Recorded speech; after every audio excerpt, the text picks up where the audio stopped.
حمد و صلات کے بعد نہایت ہی واجب الاحترام معزز و مکرم سامعین و حاضرین اکرام، اللہ رب العزت کا لاتعداد بار شکر ہے جس کی توفیق سے ہم سب نماز جمعہ کے لیے حاضر ہیں۔ اللہ پاک ہماری حاضری کو اپنی بارگاہ اقدس میں قبول فرمائے۔ اس حاضری کو اللہ پاک ہم سب کے لیے ذریعہ نجات کفارہ سیئات بنائے۔ عزیزان محترم، آج ہم اللہ پاک کی توفیق سے نہایت ہی اہم موضوع جس کا تعلق حالات حاضرہ کے ساتھ ہے، ملک کی موجودہ صورتحال جو ہم سب کے سامنے ہے۔ ملک میں انتہا درجے کی غربت، افلاس، مہنگائی، بے روزگاری ہے، اور لوگ اس مہنگائی، اس غربت کی وجہ سے خودکشیاں کر رہے ہیں۔ اس کی وجہ کیا ہے؟ مختصر وقت میں ہم اس کے اوپر گفتگو کریں گے اور اس کو سمجھنے کی کوشش کریں گے۔ یہ ہمارا سلسلہ وار جو پہلے سے موضوع چل رہا ہے اسی کا حصہ ہے۔ پچھلے سے پچھلے جمعے ہم نے اس کے اوپر گفتگو کی تھی، پھر درمیان میں وہ جڑاں والے والا واقعہ ہوا تو اس کے حوالے سے ہم نے گفتگو کی۔ تو اصل میں یہ امانت اور دیانت کا ہی موضوع ہے۔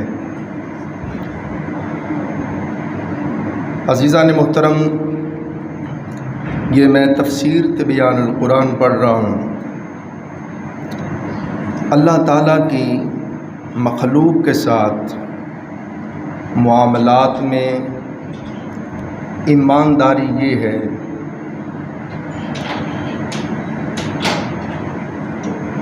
کہ اگر آپ تاجر ہیں تو آپ ذخیرہ اندوزی نہ کریں۔ آقا علیہ السلام نے فرمایا، جو تاجر مال کو روک کے نہیں رکھتا کہ جب مہنگا ہوگا تو پھر میں نکالوں گا، جو تاجر ملاوٹ نہیں کرتا، جو تاجر جھوٹ نہیں بولتا، دھوکہ نہیں دیتا، فراڈ نہیں کرتا، جھوٹی قسمیں کھا کے مال نہیں بیچتا، آقا علیہ السلام نے فرمایا ایسے تاجر قیامت کے دن انبیاء اور رسل اعظام کے ساتھ ہوں گے، ان کا حشر نشر نبیوں اور رسولوں کے ساتھ ہوگا، انبیاء اور رسولوں کی صفوں میں وہ کھڑے ہوں گے۔ مگر جو تاجر مال کو روک لیتا ہے، ذخیرہ اندوزی کرتا ہے کہ جب مہنگا ہو جائے گا تو پھر میں بلیک پہ بیچوں گا، مرضی کے دام لوں گا، آقا علیہ السلام نے فرمایا یاد رکھو ایسے تاجر کو اللہ مفلس کر دے گا، اور ایسے تاجر کو مرنے سے پہلے اللہ یہ سزا دے گا کہ اس کے جسم کے اندر رب کوڑ کی بیماری لگا دے گا۔ اب اندازہ کریں۔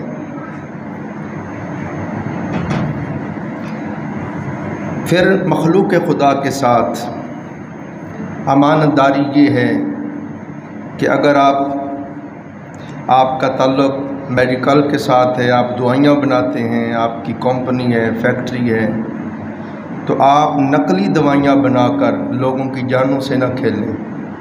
اب آپ سب ایمانداری سے دیکھیں کیا یہ ساری بیماریاں ہم میں ہیں کہ نہیں ہیں؟ کم ہم تولتے ہیں، ملاوٹ ہم کرتے ہیں، دھوکہ ہم دیتے ہیں، فراڈ ہم کرتے ہیں، ذخیرہ اندوزی ہم کرتے ہیں، اور دوائیاں آپ جا کے دیکھیں ڈھونڈنے سے بھی ایک نمبر دوائی نہیں ملتی۔ اوپر لیبل اصلی لگایا ہوتا ہے، اندر دوائی 2 نمبر ہوتی ہے۔ لوگوں سے پیسے اصل دوائی کے لیتے ہیں اور دوائی نقلی دیتے ہیں جس سے لوگوں کو فائدہ نہیں ہوتا۔ پھر عزیزان محترم، مخلوق خدا کے ساتھ بددیانتی اور امانت میں خیانت یہ ہے کہ آپ ہیروئن، چرس، نشہ آور اور مضر صحت اشیاء کو فروخت نہ کریں۔ یہ مخلوق کے ساتھ ظلم ہے،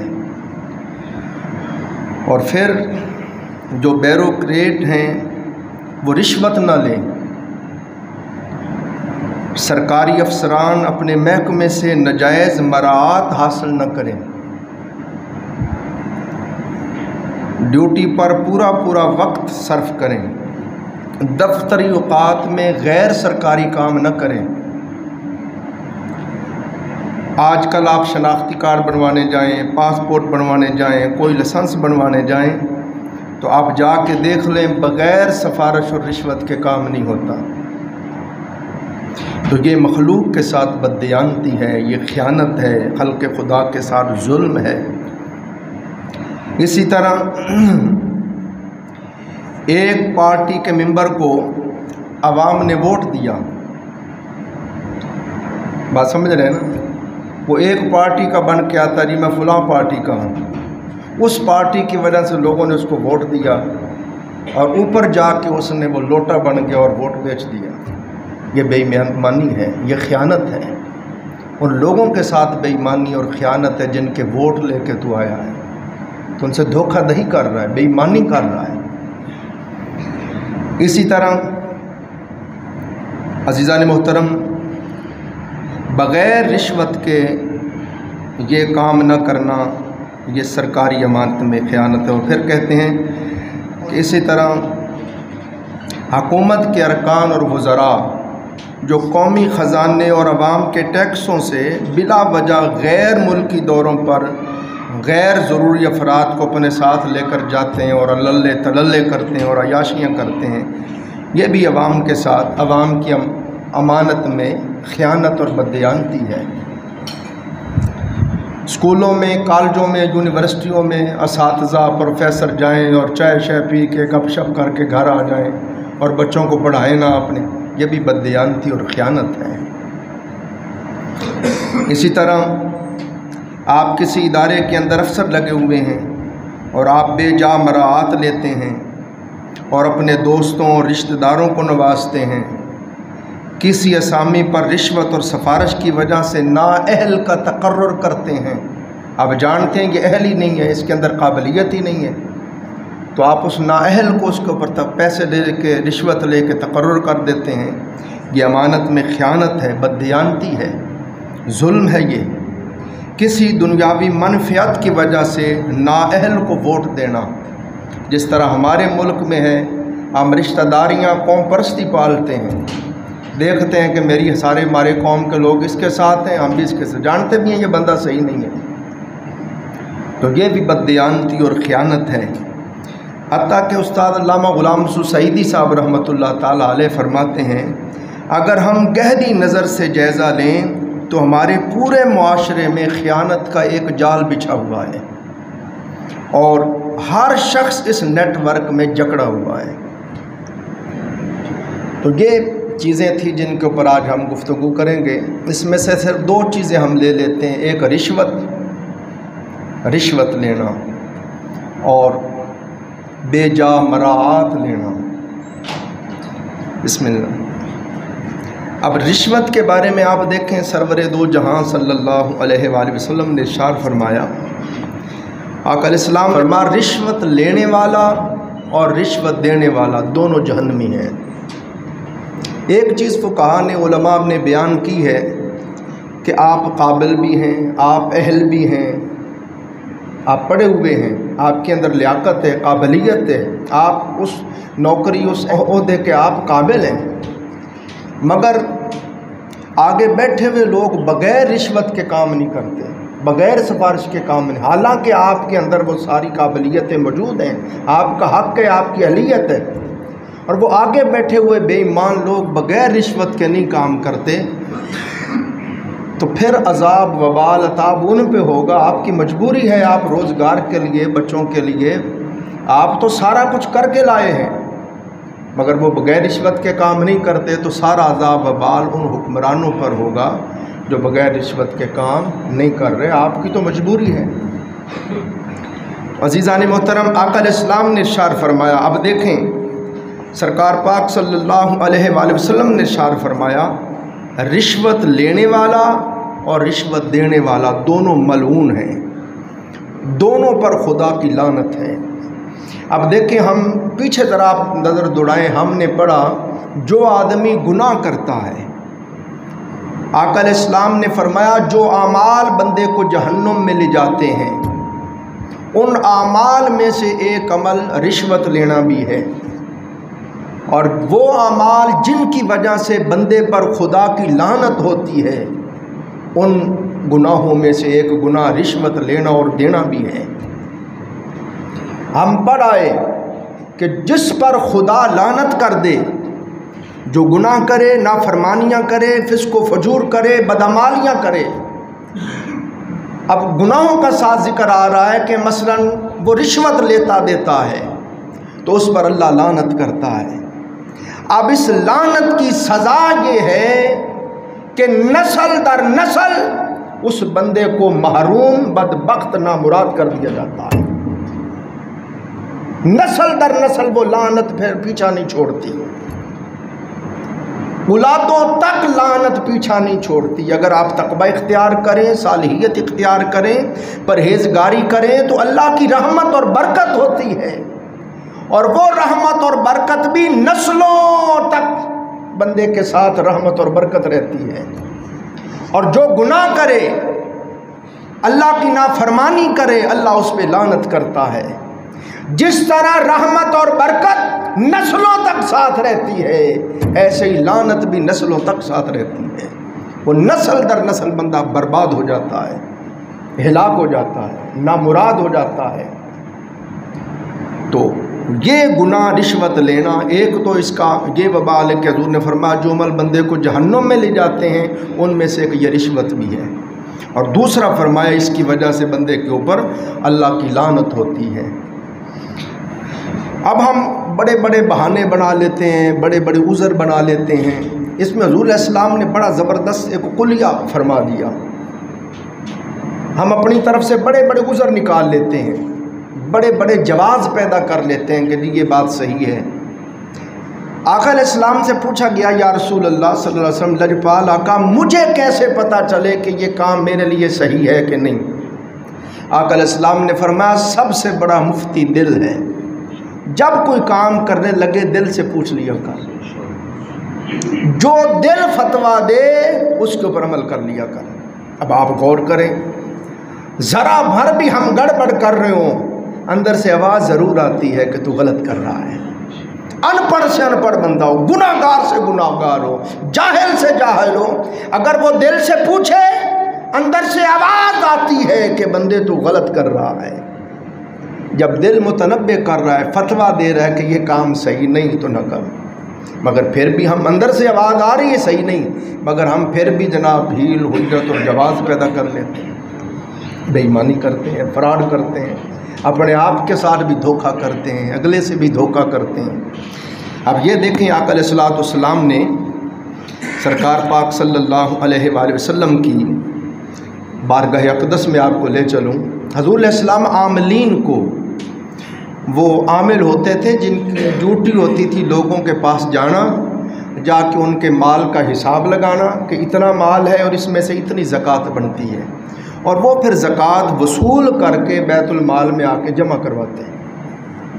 عاملین زکوٰۃ، کئی عاملین لوگوں سے مال زکوٰۃ کا لے کے آتے اور آ کے عرض کرتے یا رسول اللہ صلی اللہ علیہ وسلم، لجپال آقا یہ والا مال زکوٰۃ کا ہے اور یہ والا مال جو وہ ہے جو مجھے دوستوں نے ہدیہ دیا ہے، تحفہ دیا ہے۔ آقا علیہ السلام فرماتے، حضور علیہ السلام نے فرمایا اگر تو لوگوں کا اتنا ہی محبوب ہے اور لوگ تجھے اتنے ہی تحفے دیتے ہیں تو جا جا کے ماں باپ کے گھر میں بیٹھ جا، ہم دیکھتے ہیں تمہیں کتنے کو تحفے دیتا ہے۔ آقا علیہ السلام نے فرمایا یہ ہدیہ نہیں ہے، یہ رشوت ہے، یہ بے ایمانی ہے، یہ تیرے اوپر حرام ہے۔ دو ٹوک آقا علیہ السلام نے فرما دیا۔ آپ کو کسی عہدے منصب کی وجہ سے، آپ کسی حکومتی عہدے پہ فیض ہیں اور آپ کو کوئی گفٹ کا نام دے کے، ہدیہ کا نام دے کے، تحفے کا نام دے کے کچھ دیتا ہے، فرمایا وہ رشوت ہے، وہ تیرے اوپر حرام ہے۔ یا آقا علیہ السلام نے دو ٹوک فیصلہ فرما دیا ہے۔ اب ہم بھی اپنی طرف سے فراڈ کریں، دھوکہ کریں، ہماری مرضی ہے۔ حضور علیہ السلام نے تو کھول کر اس کو بیان فرما دیا۔ اب آپ دیکھیں عزیزان محترم، آپ سب لوگ ماشاءاللہ دانشور صاحبان علم فکر و دانش تشریف فرمائیں، آپ سب کی نظر ہے تمام احوال کے اوپر، حالات کے اوپر۔ ہمارے ملک کا بیڑا غرق صرف اور صرف خدا کی قسم بے ایمانی نے کیا ہے، رشوت ستانی نے، یہ مراعات کے کلچر نے، ان چیزوں نے ملک کو تباہ و برباد کر دیا۔ میں دیگ میں سے چند چاول آپ کو چیک کرواتا ہوں، اور پھر میں جو اس کے اوپر میرے جو اپنے جذبات ہیں ایمانی اور روحانی، جو فکری میں بات کرنا چاہتا ہوں، پھر میں کروں گا۔ ویسے آپ ماشاءاللہ سارے لوگ دیکھ رہے ہیں حالات، مگر تھوڑا تھوڑا میں بھی آپ کو سناتا ہوں۔ وہ عالم، وہ مقرر، وہ خطیب کسی کام کا نہیں ہے جو حالات حاضرہ کے مطابق بات نہ کرے، جو ضرورت کے مطابق بات نہ کرے۔ آپ دیکھیں جی عزیزان محترم کہ کس طرح ان لوگوں نے، ان حکمرانوں نے ملک کو تباہ کیا۔ یہ اس لیے سنا رہا ہوں کہ قوم کو شعور ہو، قوم کا شعور بیدار ہو، قوم کو پتہ چلے کہ یہ ملک کس طرح لوٹا گیا اور لوٹا جا رہا ہے، کس طرح تباہی کے دہانے پہ پہنچا ہے۔ ملک پاکستان اس قدر انہوں نے لوٹا کہ ملک کھوکھلا ہو چکا ہے۔ لوگ غربت، مہنگائی کی وجہ سے خودکشیاں کر رہے ہیں، اور ان کو دیکھیں، حکمرانوں کو دیکھیں، یہ اربوں خربوں پتی ہو گئے، ان کی نسلیں تک سنور چکی ہیں۔ آپ دیکھیں جی، یہ میں نے دیکھا مکیش کمار چاولہ صاحب ہیں، یہ منسٹر رہے ہیں سندھ حکومت میں، یہ منسٹر رہے ہیں سندھ حکومت کے، سابق وزیر تھے یہ، زرداری صاحب کے بڑے قریبی ساتھی ہیں یہ، اور دوست ہیں ان کے۔ ان کے گھر سے یہ جیو نیوز پہ خبر آئی ہے، اور نیب والوں نے کہا ہے، نیب نے تصدیق کی ہے کہ اس منسٹر کے گھر کی دیواروں کے اندر سے، اس کے واش روموں کے اندر سے، اور اس کے بیڈ کے نیچے خانے بنے ہوئے سے، وہاں سے 6,000 کروڑ روپے پکڑے گئے ہیں۔ 6,000 کروڑ جو دیواروں میں، واش روموں میں، اور پھر آگے ان کے نوکروں کے گھروں سے، اور پھر انہوں نے یہ پیسے جو ہیں ڈالروں میں، ریالوں میں، پاؤنڈ میں، درموں میں کنورٹ کروائے ہوئے تھے۔ آپ دیکھیں عزیزان محترم، افغانستان آپ کے سامنے، یہ جنگ زدہ ملک ہے، ہمارے سامنے دنیا کی سپر پاور طاقت امریکہ نے ان کے اوپر حملہ کیا، سارے ملک کو تاخت و تاراج کر کے رکھ دیا، مگر وہ استقامت کے ساتھ، تقوی کے ساتھ اللہ کے لیے لڑتے رہے۔ ابھی 2 سال ہوئے غالباً آزاد ہوئے، آپ دیکھ لیں ان کی معیشت کا یہ حال ہے، اور ہماری معیشت کا یہ حال ہے۔ افغانی 1,000 روپیہ ہو تو پاکستان کے 3,860 روپے بنتے ہیں، 3,860 روپے۔ آپ اندازہ کریں، یہ حکمرانوں کی غلط پالیسیوں، لوٹ مار، کرپشن، بے ایمانی کی وجہ سے ملک یہ تباہی کے دہانے پہ آ گیا ہے۔ کہ ایسا ملک جس پہ جنگ مسلط رہی، ہمارا اور ہمارے لوگوں کا دعویٰ ہے جی 75 سال سے کہ پاکستان ایک امن اور جمہوری ترقی پذیر ملک ہے جی، اور حال یہ ہے ہمارا۔ اور وہ بیچارے جنگوں سے نکل کے آئے ہیں، اور پھر اتنی تیزی کے ساتھ وہ ترقی کر رہے ہیں کہ سب سے پہلی چیز جس کے اوپر وہ محنت کر رہے ہیں وہ اسلام، ایمانداری ہے۔ بے ایمانی، کرپشن، جھوٹ کو انہوں نے جڑ سے نکال دیا ہے۔ میں دعوے سے کہتا ہوں کہ آج خدا کی قسم ہم ایمانداری کو اپنا شعار بنا لیں، یہ مراعات کا کلچر ختم کر دیں، بے ایمانی ختم کر دیں، رشوت ستانی ختم کر دیں۔ 1-2 سال میں آپ دیکھیں ملک کس طرح پاؤں پہ کھڑا ہوتا ہے۔ جماعت اسلامی کے امیر ہیں سراج الحق صاحب، انہوں نے سارے میڈیا کے سامنے یہ آ کے بتایا ہے، انہوں نے کہا جی 18 پاکستانی، صرف 18 پاکستانیوں کا نام لے کے انہوں نے کہا ہے میرے پاس ساری ویڈیو موجود ہے. انہوں نے کہا ہے کہ 18 پاکستانی بیرون ملک میں انہوں نے کہا ان کے 4000 عرب کے اثاثے پڑے ہوئے ہیں اور نام لے لے کے بتایا فلاں کے اتنے ہزار عرب ہیں, فلاں کے اتنے ہزار ہیں, فلاں کے اتنے ہزار ہیں. میاں نواز شریف صاحب کا نام لیا, شہباز شریف صاحب کا نام لیا, زرداری صاحب کا نام لیا, یوسف رضا گیلانی صاحب کا نام لیا, پرویز الہی صاحب کا نام لیا, شاہ محمود قریشی صاحب کا نام لیا ہے, جنرل مشرف صاحب کا نام لیا ہے, جنرل رحیل شریف صاحب کا نام لیا ہے, جنرل باجوہ صاحب کا نام لیا ہے.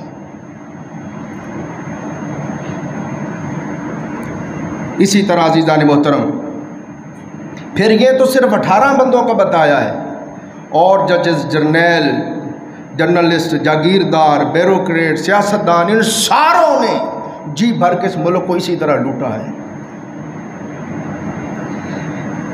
پھر عزیزان محترم ہماری تباہی کی وجہ, سب سے بڑی وجہ یہ ہے کہ آپ دیکھیں برطانیہ کتنا بڑا ملک ہے اور لوگ وہاں کی مثالیں دیتے ہیں. وہاں چند 100 گاڑیاں ہیں, صرف چند 100 گاڑیاں پورے ملک میں منسٹروں کے لیے, وزیروں کے لیے, اور یہاں پر پورے ملک کے اندر بڑا محتاط عدد بتا رہا ہوں, وگرنہ اور زیادہ عدد بھی لوگ بتا رہے ہیں, 90,000 گاڑیاں روز چلتی ہیں, جن میں 220 ارب کا مفت پٹرول دیا جاتا ہے, 220 ارب کا, اور 550 ارب کی روزانہ مفت بجلی استعمال ہوتی ہے.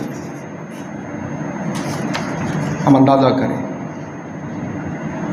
سابق چیف جسٹس صاحب ثاقب نثار صاحب وہ ریٹائر ہو چکے ہیں. ریٹائر ہونے کے بعد ان کو ہر مہینے 10 لاکھ روپے پنشن ملتی ہے, 10 لاکھ روپے, اور 3000 ٹیلی فون کا کال جو ہے ماہانہ مفت میں ان کو دی جاتی ہیں, 2000 یونٹ بجلی ماہانہ مفت ان کو دی جاتی ہے, 300 لیٹر ماہانہ پٹرول مفت ان کو دیا جاتا ہے, ڈرائیور مفت ہے ان کے لیے, گارڈ مفت ہے ان کے لیے. آپ مجھے بتائیں یہ ملک اللہ کی رحمت سے ہی کھڑا ہے بس. اسی طرح عزیزان محترم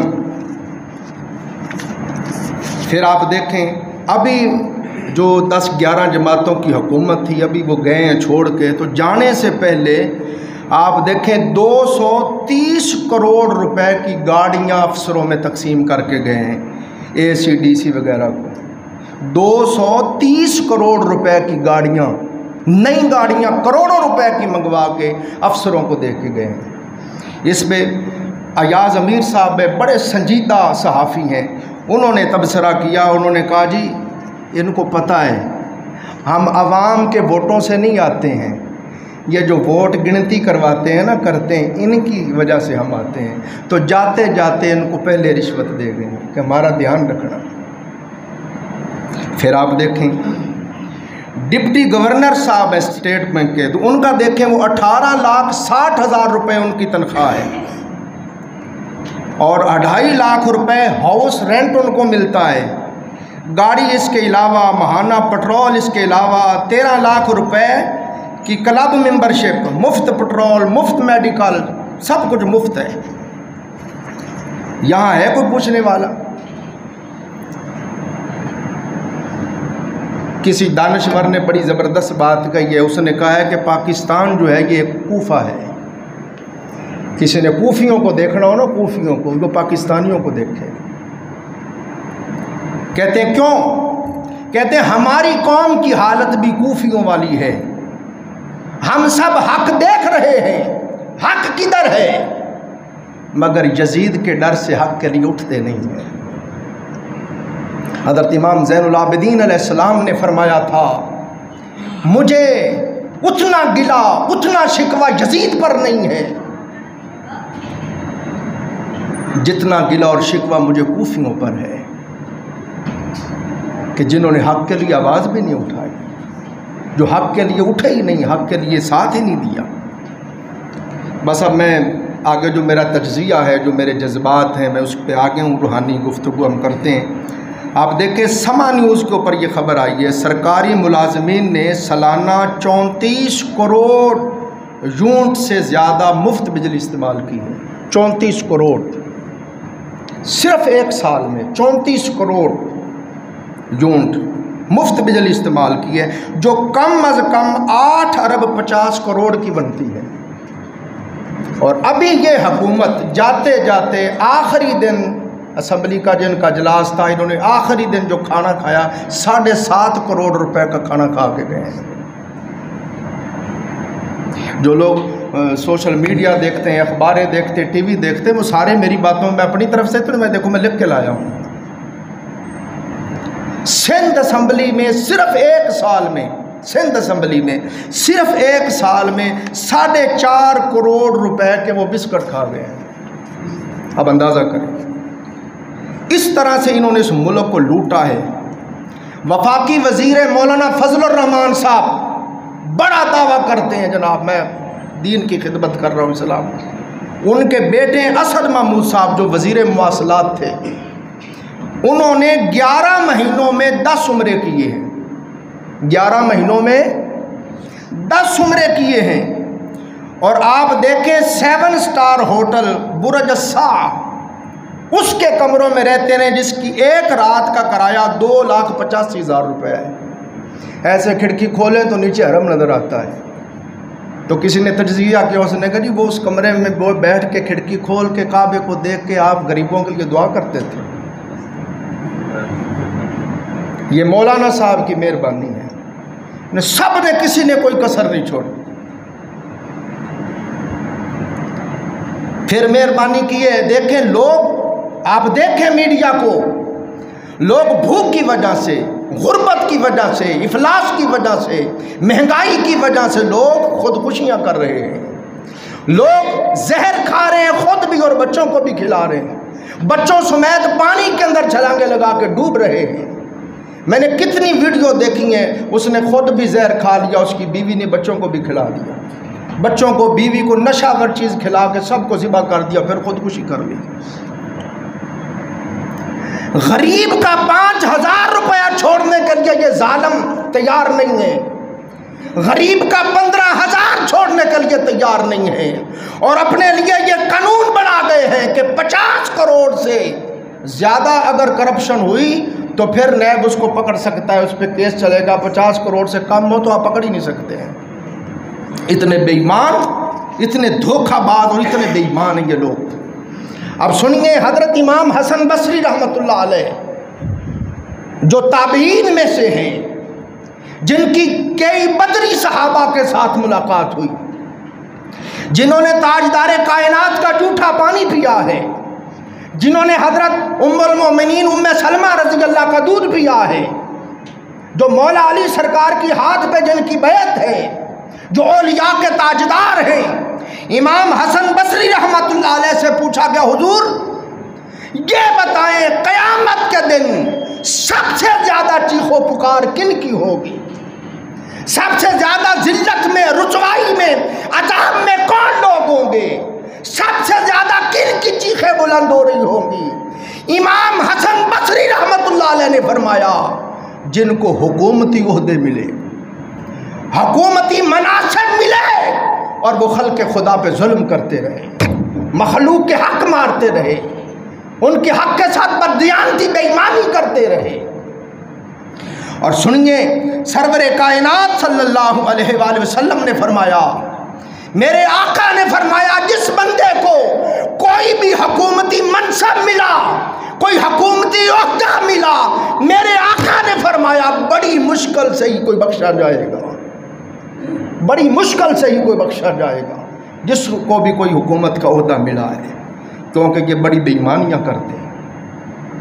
پھر سنیے، سرور کائنات صلی اللہ علیہ وآلہ وسلم نے ارشاد فرمایا، جس حکمران کو مخلوق خدا نے چنا، اس کو ووٹ دیے، اس کو منتخب کیا، پھر وہ منسٹر بنا، وزیر بنا، اور اس سے رحم طلب کیا جائے اور وہ رحم نہ کرے، فرمایا اس سے عدل مانگا جائے، عدل نہ کرے، ظلم کرے، فرمایا آقا علیہ السلام نے وہ اپنی قوم سے عہد کرے اور عہد کو پورا نہ کرے، کملی والے آقا نے فرمایا ایسے حکمران پر خدا کی بھی لعنت ہے، فرشتوں کی بھی لعنت ہے، میں مصطفیٰ کی بھی لعنت ہے، اور جن و انس کی بھی لعنت ہے، کل مخلوقات کی لعنت ہے۔ میں ایسے حکمران کا نہ کوئی فرض قبول ہے نہ کوئی نفل قبول ہے۔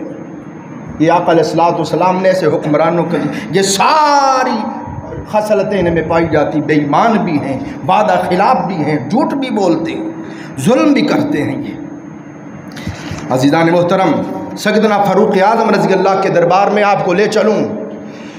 کون سیدنا فاروق اعظم رضی اللہ تعالیٰ عنہ، جن کو خود حضور نے اللہ سے مانگ کے لیا تھا، جن کی مرضی پہ اللہ کا قرآن نازل ہوتا تھا؟ کون فاروق اعظم رضی اللہ تعالیٰ عنہ؟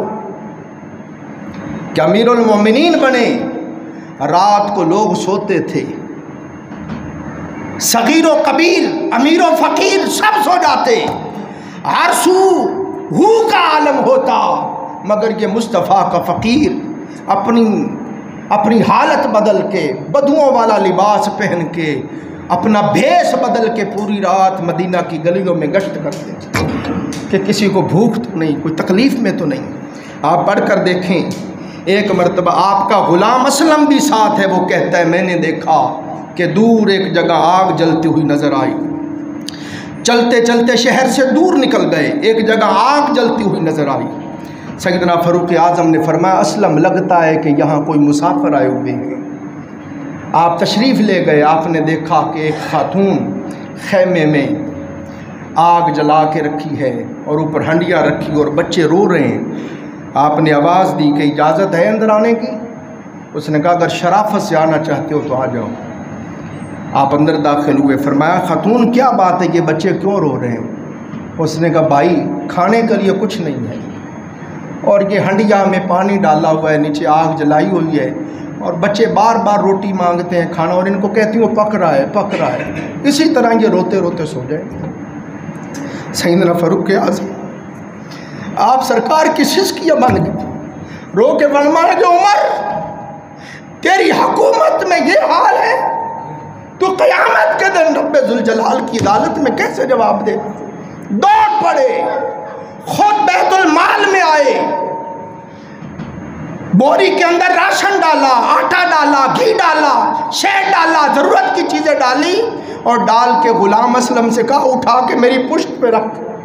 کہا حضور میں نوکر غلام جو، فرمایا ہاتھ پیچھے میری پشت پہ رکھ۔ حضور میں اٹھاتا ہوں، جھڑک کے فرمایا اور قیامت کے دن بھی عمر کا تو بوجھ اٹھائے گا، یہ میرا بوجھ ہے مجھے اٹھانے دے۔ لے کے آئے، بھاگ کے آئے، اپنے ہاتھ سے آٹا پانی میں ڈال کے گھی ڈال کے وہ حلوہ سا بنا کے بچوں کو کھلایا۔ اصل میں کہتا ہے حضور آپ چلیں، میں نہیں، ان کو روتے دیکھا تھا، تھوڑی دیر مجھے ہنستا بھی دیکھ لینے دیں۔ وہ خاتون کہنے لگی میں اللہ کی بارگاہ میں دعا کرتی ہوں کہ اللہ عمر کی جگہ پہ آپ کو مقرر کر دے، آپ کتنے مہربان ہیں۔ ہاں جی، یہ سیدنا فاروق اعظم ہیں۔ کون سیدنا فاروق اعظم؟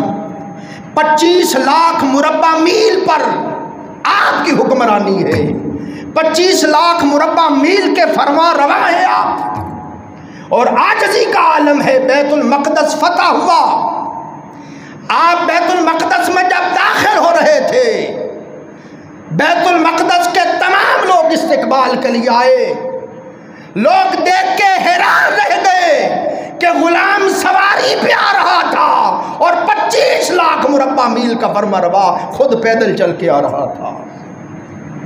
حضور یہ کیا ہے؟ فرمایا باری باری ہم سواری پہ سوار ہوتے ہیں، اب باری میرے غلام کی تھی، اس لیے وہ سواری پہ ہے اور میں پیدل چل رہا ہوں۔ آپ کا یہ عدل دیکھ کے سینکڑوں لوگوں نے وہیں کلمہ پڑھ لیا اور مسلمان ہو گئے۔ کون سیدنا فاروق اعظم جن کا حکم دریاؤں پہ بھی چلتا تھا؟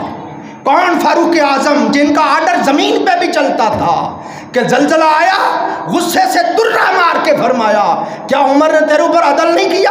پھر کیوں کانپتی ہے؟ وہیں زلزلہ رک گیا۔ اس دن سے لے کے آج تک مدینہ پاک میں زلزلہ نہیں آیا ہے۔ یہ سیدنا فاروق اعظم ہیں۔ آپ فرماتے لوگوں میں یہاں مدینہ میں بہت دور اور یہاں سے دور میرے فرات کے کنارے اگر کتا بھی بھوکا سو گیا تو قیامت کے دن عمر کا گریبان پکڑا جائے گا۔ آپ دیکھیں اس طرح کی محتاج زندگی گزاری، تقوی کی زندگی گزاری، ساری زندگی اچھا کھانا نہیں کھایا، آپ کے کپڑوں کے اوپر چمڑوں کے پیوند لگے ہوئے ہوتے تھے، اس طرح کی زندگی گزار کے گئے، اور خشیت کا عالم تھا، رو رو کے رخساروں پہ آنسوؤں کے نشان پڑ گئے تھے، خوف خدا کا عالم تھا، کہتے ہائے کاش میں کوئی تنکا ہوتا، میری ماں نے مجھے نہ جنا ہوتا، مجھے حساب نہ دینا پڑتا، کبھی کہتے گھاس ہوتا جانور کھا کے ہوتے، کبھی کہتے درخت ہوتا جلا کے راکھ کر دیا گیا ہوتا، یہ خوف کا عالم تھا۔ مگر اس کے باوجود دوستو میرا پیغام یہ ہے، تاریخ الخلفاء کو پڑھیں، یہ تمام مسلمانوں کے جو خلفاء ہوئے ان کے حوالے لکھے امام جلال الدین سیوطی نے، یہ حضرت عمر فاروق ہیں کہ آقا علیہ السلام نے ان کو جنتی ہونے کی بشارت دی، فرمایا کہ قیامت کا جب میں اٹھوں گا تو ابو بکر عمر میرے ساتھ اٹھیں گے، ان کے ہاتھ میرے ہاتھوں میں ہوں گے، فرمایا ابو بکر فی الجنہ عمر فی الجنہ، جنتی ہونے کی بشارت دی، اور فرمایا میرے عمر کی یہ شان ہے، قیامت کے دن جب عمر آئے گا میرے آقا نے فرمایا اللہ تعالیٰ ان کو نوری لباس زیب تن کروائے گا، نوری تاج ان کے سر پہ رکھا جائے گا، نوری ناکہ پہ سوار کیا جائے گا، 70,000 نوری فرشتوں میں عمر کی سواری چلے گی، عمر کی گردن کو بلند کر دیا جائے گا، اللہ کے عرش سے منادی ندا کرے گا، اے اہلیان معاشر دیکھو وہ عمر آ رہا ہے جس کے آنے سے اسلام کو تمکن ملا، جس کے آنے سے اسلام کو نصرت اور غلبہ ملا۔ ہر کوئی سیدنا فاروق اعظم کی زیارت کرے گا اور پڑھ کے خود رب ذوالجلال آگے بڑھ کر سیدنا فاروق اعظم سے مصافحہ کرے گا، اور اللہ پاک اپنے ہاتھ سے پکڑ کے حضرت عمر کو جنت میں داخل فرمائے گا۔ مگر اس کے باوجود تاریخ الخلفاء پڑھ رہا ہوں، ہو سکے تو اس فقیر اس عاجز کی یہ بات ان ظالموں تک پہنچاؤ، شاید کہ دل بدل جائے، شاید کہ دل پہ چوٹ پڑے، دنیا دل کی بدل جائے۔ سیدنا فاروق اعظم رضی اللہ کا وصال ہو گیا۔ امام جلال الدین سیوطی لکھتے ہیں 12 سال کے بعد عبداللہ بن عمر بن عاص رضی اللہ تعالیٰ عنہ کو خواب میں ملے، آپ 12 سال کے بعد عبداللہ بن عمر بن عاص فرماتے ہیں جس طرح بندہ تھک کے اور غم سے اور دکھ سے نڈھال ہو جاتا ہے، یہ آپ کی حالت تھی، اور ایسے پسینہ صاف کر رہے تھے۔ میں نے عرض کی حضور کیا بات ہے، آپ بڑے رنج بڑے کرب بڑے دکھ بڑی پریشانی میں لگ رہے ہیں، اور کیا بات ہے پسینے میں شرابور ہیں؟ آپ نے فرمایا عبداللہ بتاؤ میں تم سے کب سے بچھڑا ہوں؟ عرض کی حضور 12 سال ہو گئے آپ کو وفات پائے ہوئے۔ سیدنا فاروق اعظم نے فرمایا اے عبداللہ خدا کی قسم جب سے انتقال ہوا ہے تب سے حساب دے رہا تھا، آج جان چھوٹی ہے۔ اور وہ بھی فرمایا اگر اللہ رؤوف و رحیم نہ ہوتا تو عمر ہلاک ہو جاتا، عمر ہلاک ہو جاتا۔ یہ ان کے ایمان کا عالم تھا، یہ ان کے تقوی کا عالم تھا، یہ ان کے زہد اور خوف کا عالم تھا، یہ ان کی خدمت گزاری کا عالم تھا۔ اور پھر ان کے لیے یہ بتا رہا ہوں تو جنہوں نے ساری زندگی لوٹ مار کی ہے، مخلوق خدا پہ ظلم کیا ہے، غریبوں کو لوٹا ہے، لوگ غربت سے مر رہے ہیں، غریبوں کا کوئی پرسان حال نہیں ہے، خدا کی قسم ہر وقت دل خون کے آنسو رو رہا ہے، کسی کو کوئی پرواہ نہیں ہے۔ نئے وزیر اعظم صاحب ماشاءاللہ آئے، میں نے کل دیکھا 50 گاڑیوں کا کر و فر ان کے ساتھ تھا، کہہ رہے تھے جی مجھے اپنا AC بھی بند کرنا پڑا تو عوام کی خاطر میں بند کر دوں گا۔ اگلے دن جناب ان کا پروٹوکول تھا کہ 50 گاڑیوں کے ساتھ ان کا جلوس جا رہا تھا۔ تو عزیزان محترم، عوام کو خود اپنے حقوق کو پہچاننا ہوگا۔ اگر ہم اس طرح سوئے رہے اور بیٹھے رہے اور خاموشی اختیار کیے رکھی تو یاد رکھیں آپ کی داستان بھی داستانوں میں نہ ہوگا، سمجھیں۔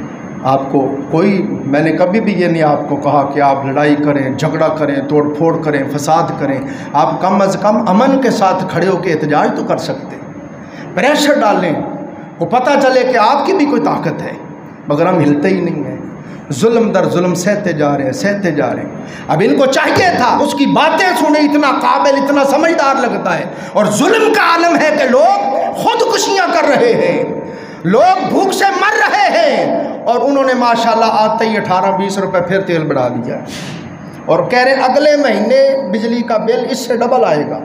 لوگ مر رہے ہیں، چہ جائے کہ لوگوں کا حال سنیں۔ بھائی ایمانداری یہ تھی کہ آپ آتے اعلان کرتے تمام مراحت کے کلچر کو ختم کر دیا جائے گا، یہ اربوں خربوں روپے جو ہر مہینے یہ لیتے ہیں یہ سارے ختم ہو جائیں گے، تنخواہیں کم ہو جائیں گی، اور پھر غریبوں سے آپ اس طرح بل مہنگے کرتے، بجلی تیل مہنگا کرتے، تو لوگ کہتے جی ہمارے حکمران قربانی دے رہے ہیں، کوئی بات نہیں ہم بھی دے رہے ہیں، اور خدا کی قسم اللہ کی رحمت ہمارے شامل حال ہو جاتی ہے۔ مگر ظلم یہ ہے کہ لوگ بھوک سے مر رہے ہیں، خودکشیاں کر رہے ہیں، انہیں کوئی پرواہ نہیں ہے، وہ کہتے ہیں جی تیل بھی مہنگا ہوگا، بجلی بھی مہنگی ہوگی، جس نے ملک چھوڑ کے جانا ہے چلے جاؤ، جس نے خودکشی کرنی ہے خودکشی کرو۔ بس ایک ہی حل ہے کہ آپ سب متفق ہو جائیں، متحد ہو جائیں، سیسا پلائی دیوار بن جائیں، اور سب لوگ جس طرح کل بھی احتجاج ہو رہا ہے، کوئی بھی کرے، جماعت اسلامی ہو، تاجر ہو، کوئی بھی کرے، اپنے حق کے لیے ہم سب کو اٹھنا چاہیے، اپنے حق کے لیے اپنی آواز کو بلند کرنا چاہیے، وگرنہ یاد رکھو دوستو تباہی کے سوا آگے کچھ نظر نہیں آ رہا۔ اللہ تعالی ہم سب کو سمجھنے اور عمل کرنے کی توفیق عطا فرمائے۔